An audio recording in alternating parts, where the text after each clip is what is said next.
Our next story takes us to the peaceful town of Kapunda, South Australia, where the Rowe family lived a life of quiet happiness until a night of unimaginable violence shattered their world. It is a story about obsession, rejection, and the deadly consequences of a young man's twisted ego. "I've never heard of anything as horrific as the Kapunda triple murder," one local said. "There's no comparison. They were good people. I just don't understand why someone would do this." That question echoes after every senseless act of violence. In the usually quiet town of Kapunda, where serious crime was almost unheard of, something unimaginable unfolded. Even the most experienced investigators would later describe it as one of the most savage, blood-soaked cases a jury had ever been presented with. The patriarch, Andrew Rowe, was born in England in 1965. He and his wife Rose settled in Australia, building a life defined by hard work and family. They had 2 children, Christopher and Chantel. By the summer of 2010, Christopher, now 23, had moved out. 16-year-old Chantel balanced school with part-time work. It was around this time that Chantel faced one of her biggest challenges. She discovered she was pregnant. At just 16, she had to navigate the pressures of young parenthood. But she had the support of a boyfriend, Dylan, and a strong family behind her. For the Rose, life had its challenges, yes, but it was full of love, hope, and family until the night of November 7, 2010. It was around midnight when an intruder forced their way into the Rowe home. What happened inside was so brutal, so shocking, that even seasoned detectives would later describe it as one of the most savage murders they had ever seen. Inside, the house looked like a scene ripped straight from a horror film. Blood was everywhere, on the floor, the walls, the curtains, even splattered across the ceiling. In the kitchen lay the bodies of 45-year-old Andrew and 44-year-old Rose, both brutally disfigured. In her bedroom, Chantel's body was found torn apart. Each family member had suffered multiple stab wounds, and all had been dead for days before police arrived. At the time, Christopher, the eldest son, was away on vacation with his fiancée in Queensland. When news of the horrific crime began spreading, he learned that dead bodies had been discovered on his family's very street. Panicked, he turned to Facebook, desperately messaging anyone he could to confirm the unthinkable. The autopsy results only deepened the shock. There had been a staggering total of 112 stab wounds. Andrew had been stabbed 29 times, Rose more than 50, and Chantel 33. The worst detail of all, Chantel had been assaulted before her life was brutally taken. Investigators noted that the killer had made a clumsy attempt to clean the crime scene. Bloody shoe prints led to the door, but then suddenly stopped, implying that the killer may have removed his shoes before leaving. Even more chilling, there were no signs of forced entry. This meant the family either knew the killer and willingly let him inside, or he had found another way in. Forensic experts also confirmed that Chantel had been sexually assaulted before her death. The most gut-wrenching revelation, however, concerned Rose. She had survived the first attack long enough to call for help, but before assistance could arrive, the killer returned and stabbed her again and again, over 50 times, until she could no longer fight back. With no apparent enemies, investigators turned their attention to Chantel's circle. They focused on anyone who might have held a grudge.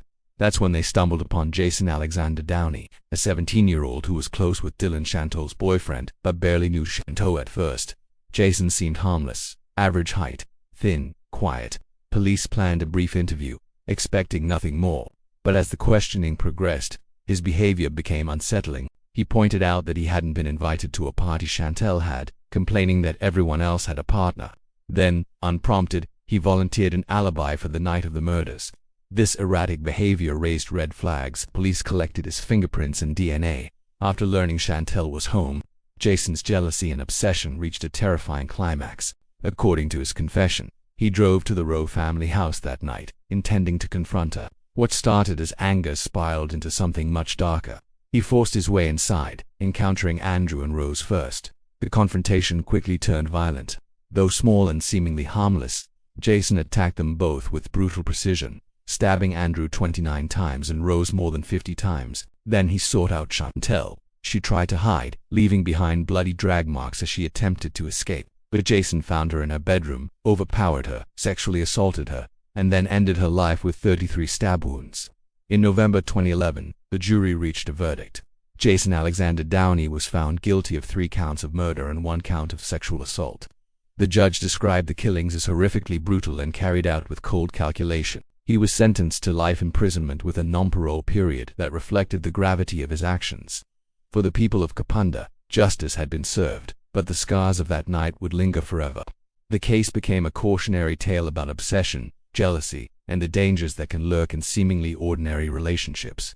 As we move through these stories, a pattern begins to emerge. Whether it is a stranger in the dark, a friend who betrays trust, or a neighbor consumed by obsession, the capacity for human cruelty seems boundless. And yet, there is another layer to these mysteries, cases that baffled the world for decades, shrouded in conspiracy, rumor, and silence, until the relentless pressure of time and new technology finally forced the truth into the light. We now turn to one of the most infamous unsolved mysteries of the 20th century, a story that begins with the bright lights of Las Vegas and ends with a quiet arrest in the desert nearly 30 years later. This is the story of the murder of Tupac Shakur and how a promise of $1 million and a lifetime of silence finally crumbled, a code of silence that eventually began to fracture. In the spring of 2006, Detective Greg Kading joined a newly formed task force. For nearly a year, the team chased leads, but every trail seemed to end in a dead end until one name re-emerged: Dwayne Keefe, D. Davis. Davis wasn't just another suspect. He was a key figure, a high-ranking Crip running a multi-million-dollar drug operation in Southern California. Getting Davis to speak wasn't going to be easy. Kading decided to leverage a solid drug case against him strong enough to land him in prison for over 2 decades and offered him a deal: share what he knew about Tupac and Biggie, and he might receive some leniency.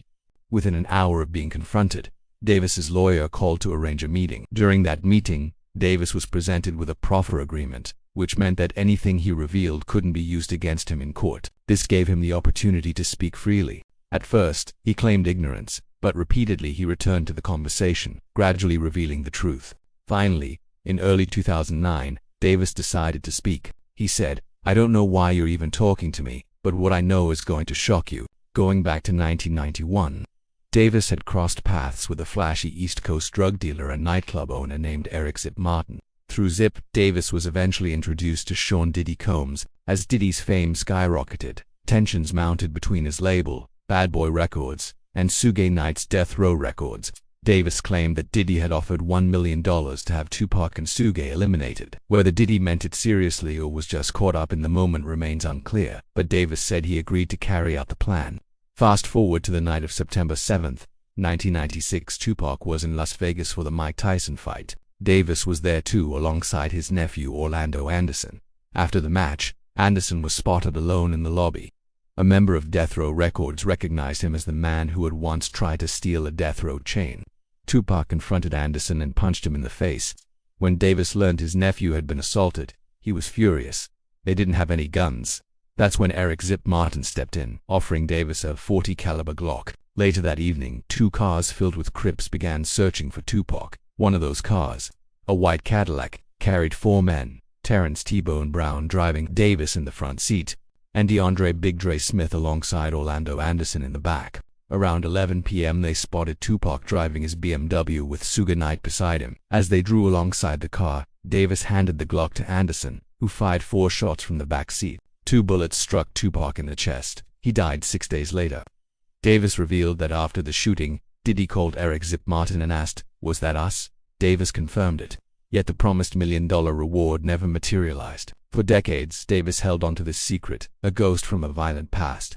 But after 27 years, the weight of the investigation and the promise of immunity finally loosened his tongue. On September 29, 2023, Dwayne Keefe D. Davis was taken into custody for the murder of Tupac Shakur. Authorities charged him as the mastermind and leader behind the attack. After decades of speculation, one of hip-hop's most notorious mysteries finally had answers. The arrest was a victory for the detectives who never gave up, a signal that even the most protected secrets can eventually be unearthed. It was a moment of profound satisfaction for those who believed that Tupac's life was taken far too soon, a reminder that justice, no matter how delayed, is never truly dead. While the arrest in the Tupac case brought closure to a decades-old mystery, not all cases of high-profile violence have such neat endings. The death of Christopher Wallace, better known as the Notorious B.I.G., remains officially unsolved, a shadow hanging over the music industry. But the pursuit of the truth in that case revealed a labyrinth of corruption, cover-ups, and tragic coincidences that are almost too complex to believe. It makes you wonder how many other secrets are buried in the archives of history, waiting for someone to care enough to dig them up. And sometimes, the mysteries are not about who pulled the trigger, but about the bizarre, unexplainable circumstances that surrounded death. Consider the case of the collar bomb. It is a story so strange, so convoluted, that it sounds like a Hollywood script rather than real life. On August 28, 2003, the normally quiet city of Erie, Pennsylvania, became the backdrop for one of the most bizarre crimes in U.S. history. What started as an ordinary afternoon quickly turned horrifying when a pizza delivery man named Brian Wells walked into a bank with a bomb strapped around his neck. He was carrying a cane that secretly concealed a gun and a large handwritten note demanding money. Wells moved calmly through the line, even sucking on a lollipop as if unaware of the danger looming over him. When it was finally his turn at the teller's window, he slid the note across, warned that the bomb would detonate in 15 minutes unless he handed over $250,000. The teller managed to collect roughly $8,700. Wells walked out with the money bag and cane gun, almost like a silent film character. Within minutes, police had surrounded him outside his vehicle. He was quickly handcuffed and seated on the pavement, the heavy metal collar still clamped tightly around his neck. When questioned, Wells insisted he had been coerced into the robbery. He claimed that 3 men had ambushed him during a delivery, attached the live bomb, and warned that he would die if he did not comply. Police called in the bomb squad immediately, but traffic delayed their arrival. At precisely 3:18 p.m., the collar device began to beep. Seconds after that, the bomb detonated, tearing through Wells' chest. He died instantly, still sitting upright on the scorching pavement. The horrifying scene was broadcast live on television. For weeks, investigators struggled for leads. Then, nearly a month later, an unusual 911 call came in. The voice on the line was calm, almost unnervingly so, belonging to a man named William Bill Rothstein. At 8645 Peach Street, in the garage, there is a frozen body. It's in the freezer. To kill her own father, hoping to inherit his fortune. Barnes demanded $250,000 for the job, so the robbery was concocted as a way to raise the necessary funds. It sounds insane, but investigators confirmed pieces of the story. Wells had indeed been seen at Rothstein's house the day before the robbery. The FBI ultimately concluded that Wells was not entirely innocent. He likely knew about the robbery but reportedly believed the bomb around his neck was a fake. In reality, the device was very much real. When the plot began to unravel, the other conspirators ensured Wells could never expose the plan. By the time the investigation concluded, 2 of the primary conspirators, Bill Rothstein and Marjorie D. Armstrong, were dead. The FBI officially closed the case, labeling it a bizarre conspiracy fueled by greed and madness. Yet, questions still linger. How much did Brian Wells truly know? Was he a pawn or a willing participant? To this day, the collar bomb case remains one of the most disturbing and intricate crimes in American history. These stories, from the streets of Las Vegas to the quiet suburbs of Pennsylvania, remind us that the world is full of puzzles waiting to be solved. But sometimes, the mystery isn't a whodunit, but a why or a how. Sometimes, the missing pieces of a puzzle are found decades later, turning a legend into a footnote. Consider the haunting mystery of the Lady of the Dunes. For nearly 50 years, the body of a woman found in Provincetown, Massachusetts, remained unidentified. She had been found in 1974, her hands severed, her teeth removed, her head crushed. It was a scene designed to prevent identification. She became a fixture in true crime lore, a ghost in the dunes. But in 2022, thanks to advances in DNA genealogy, the Lady of the Dunes was finally identified as Ruth Marie Terry. A name was given to the faceless victim, bringing a measure of peace to a family that had wondered for half a century, wild with theories of ghosts and demons. But the truth, revealed by the autopsy and investigation, was far more heartbreaking. Elisa had been suffering from bipolar disorder and was not taking her medication. She had accessed the roof via the fire escape and climbed into the tank, likely during a psychotic episode. It wasn't a supernatural horror, but a human one, a tragedy of mental health and isolation. The world is full of these dark corners, these lingering questions. But sometimes, the horror isn't a mystery at all. Sometimes, the horror is crystal clear, displayed in the brutal actions of a human being who has crossed a line from which there is no return. Our final stories take us into the depths of human depravity, where the motivation is greed, narcissism, or a madness so profound it defies logic. We begin with the story of Omima Nelson, a woman whose crimes in 1991 drew immediate comparisons to Jeffrey Dahmer. Not for the number of victims, but for the sheer stomach-churning brutality of the act. Omima Nelson wasn't admitting to a premeditated act in the typical sense. She spoke as if she had stumbled upon a crime scene, discovering her husband's body dismembered and hidden in her own apartment. What investigators would soon uncover in a quiet Costa Mesa apartment would become one of California's most disturbing cases. Our story begins at 4:30 p.m., On December 1st, 1991, a man named Jose Salava picked up the phone and dialed 911. His voice shook as he explained that a friend had confessed to killing her husband and was attempting to pay him $75,000 to dispose of the evidence. Police responded immediately. Within minutes, Costa Mesa units were searching for the woman Jose described, driving her husband's bright red 1975 Corvette. When officers located the car and pulled it over, they found 23-year-old Omaima Nelson behind the wheel. She was calm, polite, and seemingly unsure why she had been stopped. But in the back seat, officers noticed several unusually heavy trash bags. When they opened them, the contents revealed human remains. Before we continue into that terrible December night, it is important to understand who Bill Nelson was. He was a real person with a full life. William Edwin Nelson, known to friends as Bill, was 56 years old. He had grown up in a very different America, joining the Marines as a young man and serving his country with pride. After his military service, he became a pilot. By 1991, Bill was attempting to rebuild. He worked part-time as a computer programmer and messenger. Bill Nelson lived in a modest apartment in Costa Mesa, and his pride and joy was his bright red Corvette, a classic he kept in pristine condition. Friends described him as old school in the best way. He still believed in opening doors for women. In proper courtship, Bill had been married before and had grown children, some older than the woman who would become his final wife. On Thanksgiving Day, November 28, 1991, he called his stepdaughter, cheerful and warm, talking about the turkey dinner he had prepared. Life was good. That would be the last time anyone ever heard Bill Nelson's voice. Now, to understand the tragedy that would befall him, we need to look far from California, all the way to southern Egypt in 1968. There Omaima Ari was born, the 12th of 16 children in a struggling family. Life in that village was hard, especially for girls. Omaima's father was violent. According to psychiatric reports from her trial, Omaima endured severe abuse from a very young age, but the worst trauma came when she was 7. Following local custom, she underwent female circumcision, a brutal procedure that left her in constant physical pain and turned any form of physical intimacy into terror. Her mother eventually made a brave decision, divorcing her abusive husband and taking the children to Cairo. Despite everything, Omaima grew into a striking young woman. At 18, she thought she had found her escape. His name was Roger Steinbrook, an American oil worker on contract in Egypt. Older, established, and offering a ticket to a new life in America. They married quickly, and soon Omaima was on a plane to Texas. But America wasn't the dream she had imagined. The marriage fell apart almost immediately.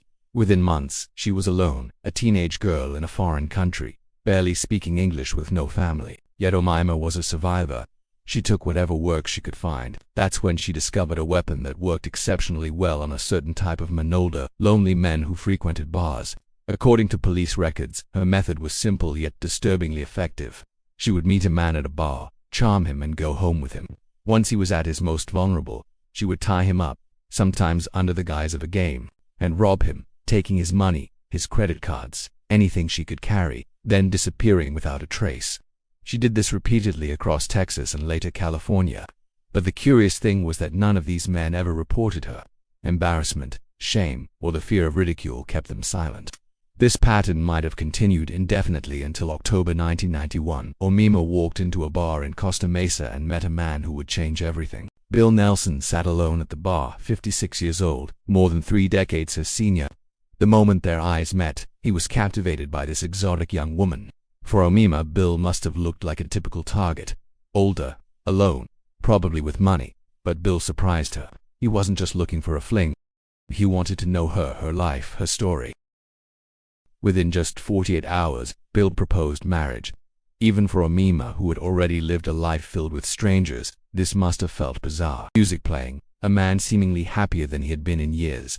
It was like he was 2 different people. For Omaima, the situation became unbearable. According to her later testimony, Bill's old-fashioned values came with rigid expectations, and intimacy was expected regardless of the trauma she had suffered as a child. The physical pain from her circumcision made it unbearable, but Bill, in his mind, had paid for a wife and expected her compliance. On the morning of November 28, Thanksgiving Day, Bill woke early, eager to prepare the holiday meal. Around noon, he called his stepdaughter, cheerful and talkative. "I've got the turkey in the oven, all the fixings. Omaima's helping. Everything's perfect." But according to Omaima, everything was far from perfect. She later told investigators that Bill had been drinking since morning, growing demanding and aggressive. When she tried to refuse his advances, he allegedly forced himself on her. What happened next is where versions diverge. The medical examiner would later report that Bill had been tied to the bed with such force that 2 bedposts broke. He had been stabbed multiple times and beaten with a clothing iron.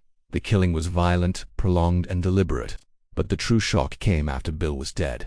For 3 days following Thanksgiving, Omima remained alone in the apartment. A downstairs neighbor later testified to the constant grinding sound of the garbage disposal, a relentless motor under stress. According to court testimony, Omima dismembered Bill's body with terrifying precision. The cuts were so exact that the medical examiner initially worried she had done this before, but it was what she did with some of the remains that would make this case infamous. Speaking to a psychiatrist, Omima made a confession that would shock everyone in the courtroom. She admitted she had cooked parts of her husband's body ribs in the oven with barbecue sauce, and then she revealed something that even veteran detectives found nauseating. She had tasted them. It tasted sweet, she told the psychiatrist, just like I like it. When asked why she had done such a thing, Omima's explanation was rooted in ancient Egyptian mythology. She believed that if a person's body was scattered and consumed, they could never reach the afterlife. In her mind, she was making sure Bill could never harm her again. Not in life, not in death. By December 1st, Omima was exhausted, overwhelmed, and still faced with the grim task of disposing of what remained. The apartment reeked despite her frantic attempts to clean. She needed help. That's when she turned to Jose Salava. She offered him $75,000 if he would assist in getting rid of the remaining body parts. Horrified, Jose went straight to the police. When investigators entered the apartment that night, even the most seasoned officers were unprepared for what they saw. Testimony would later describe it as the most gruesome crime scene I've ever encountered. The bedroom resembled a slaughterhouse. The kitchen contained horrors that defy description. In court, the prosecution's case was relentless. They highlighted Omima's troubling history, her documented pattern of robbing and manipulating men, her attempt to bribe Jose, and her shocking visit to another ex-boyfriend just hours after the killing, where she had pulled a gun and demanded cash. They argued that she had a long history of using men, and that Bill was simply the final mark in a string of victims. Her actions were cold, calculated, and deliberate. On January 12, 1993, the verdict came: guilty of second-degree murder. The judge sentenced Omima Nelson to 27 years to life. Even in prison, Omima's patterns persisted. Reports revealed that she eventually married an elderly man she had known around the time of Bill's death. When he passed, he left her a substantial inheritance, though she remains behind bars. Each time she appeared before the board, detectives and officials from the original case argued against her release. She's doing the same things in prison that she did in the outside world, one investigator summed up plainly, and in 2026, she will once again face a parole board, asking them to decide whether she deserves a chance at freedom. But what happens when the violence isn't driven by trauma or cultural madness, but by pure, unadulterated narcissism and greed? What happens when the victims are not a husband who made a mistake, but parents who gave everything they had to a child who viewed them not as family, but as a resource to be exploited? Our final story is the most horrifying of all. It is the story of Joel Guy Jr., a man who decided that his parents' retirement plan was an inconvenience he could solve with a meat grinder and a bottle of acid. It is a story that forces us to look into the abyss of the human soul and see nothing staring back but a reflection of selfish, monstrous entitlement. Lisa embraced Michael's daughters immediately, treating them as her own. Her affection wasn't just performative, it was sincere. Lisa wasn't just a stepmother, she was the ideal of what motherhood could be. She poured love into every member of the family. She didn't abuse or neglect, she nurtured, protected, and adored. From the outside, Michael and Lisa appeared to be the perfect couple, kind, generous, soulmates, living an enviable life. But everything began to shift when they welcomed their only biological child together. Joel Guy Jr. The birth of Joel marked the start of a change no one could have predicted. Unlike his warm, loving parents, Joel was cold and distant. Even before 2016, much of his life remained a mystery. His half-sisters admitted they barely knew him. When family visited, Joel often locked himself in his room, avoiding interaction. Joel's behavior was fueled by an inflated ego. He believed he was the smartest person in any room. He attended prestigious schools, graduating with the class of 2006 after high school. Joel enrolled at George Washington University before transferring to Louisiana State University to study plastic surgery. But he never became a plastic surgeon or pursued a steady career at all. Instead, Joel lived entirely off his mother's income, relying on Lisa to fund his life while he focused on his studies, supported fully by her paychecks. Michael and Lisa had always paid for Joel's tuition, housing, and living expenses, hoping he would graduate quickly and start his own life. But their generosity had an unintended consequence.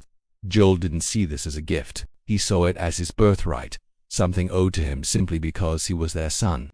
Everything began to shift in 2016. Michael lost his job and took a long, hard look at their finances. He realized that he and Lisa could finally retire if they stopped supporting Joel and sold the family home. Excited about this new chapter, Michael and Lisa shared their plans with their daughters. Thanksgiving, usually a joyful time, now carried a quiet tension under the surface. For the Guy family, Thanksgiving had always been a big event, and like every year, there was always one person who locked themselves away from the festivities, Joel. But this year was different. Joel surprised everyone. For the first time, he actively joined the family gathering.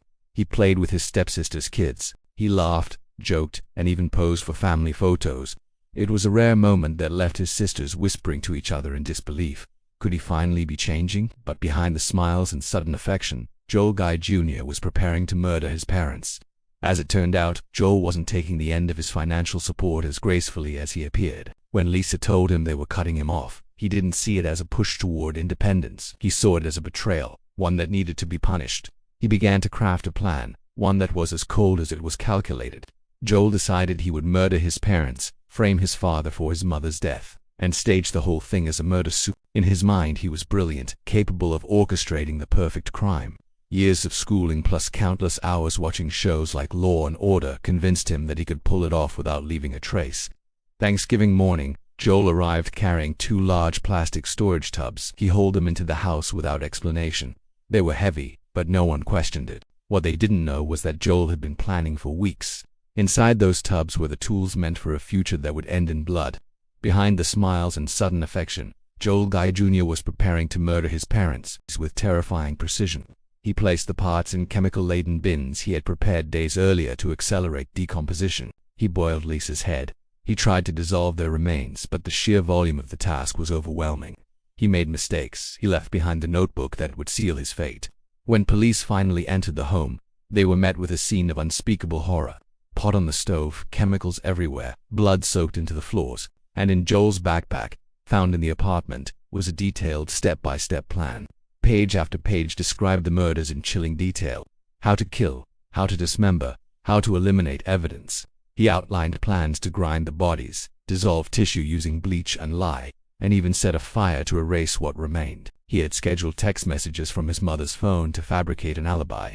Beneath the violence lay the true motive: money. Joel carefully calculated his parents' life insurance policies, property, and financial assets. He wrote about how everything would eventually become his.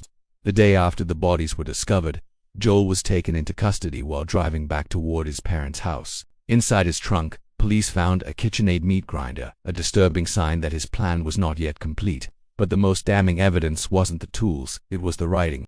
The notebook laid bare Joel's intentions with horrifying clarity. It read like a grotesque checklist, stripped of emotion and empathy, focused only on execution and efficiency. The notebook stayed hidden in his backpack alongside his school materials, blending seamlessly into his everyday life. To Joel, it wasn't madness, it was planning, and he truly believed he was smarter than everyone else, right up until the moment everything collapsed.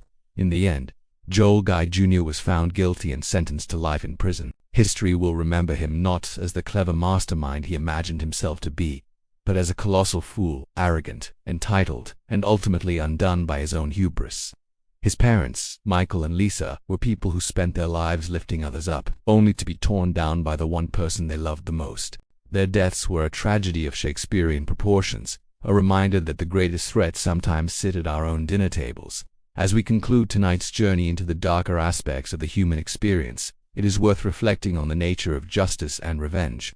We saw parents who fought for decades to find their daughters, we saw communities band together to catch a predator, and we saw the arrogant finally brought low by their own mistakes and the tireless work of detectives who refused to let the cases go cold.